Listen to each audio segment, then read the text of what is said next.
kó dàbí pé wọ́n gbé Naija level wọ́n gbé West America no Debbie má sọ bẹ́ẹ̀ eléré 90s eléré 2000 lélẹ̀ o lè má bẹ́ẹ̀ mi eléré 90s ṣe báyìí ìwọ tẹjọ jẹ́ eré 2000 ẹjọ́ wà báyìí ẹ̀yin bàbá director yẹn máa bọ̀ no ẹ jẹ́ tó tọ́nu mi no director no mi lè bẹ́ẹ̀ director ẹ lè jẹ́ pé eléré 70 kẹ́ máa jẹ́ kéré 2000 kó máa rí mi fi kò lè wọ́ no stupid ni stupid ọmọ bá kẹ́ eléré 60 làwọn ṣẹlẹ̀ ká sọ̀rọ̀ ọ̀gá wa lélẹ̀ ẹ sọ̀rọ̀ ṣẹ́rí àti 60s àti 70s àti 80s àti 90s kọ́lọ́n kó falùwà rẹ̀ kà sí.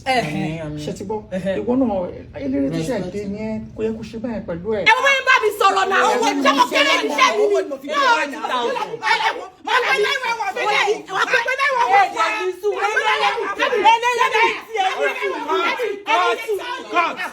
Once the director says cut, you cut. Just apologize. ẹ̀yin ọmọ kékeré tó ṣe.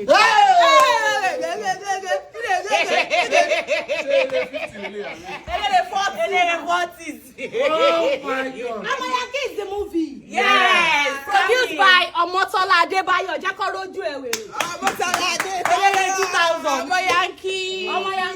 ọmọ Yankee. Ọmọ Yankee.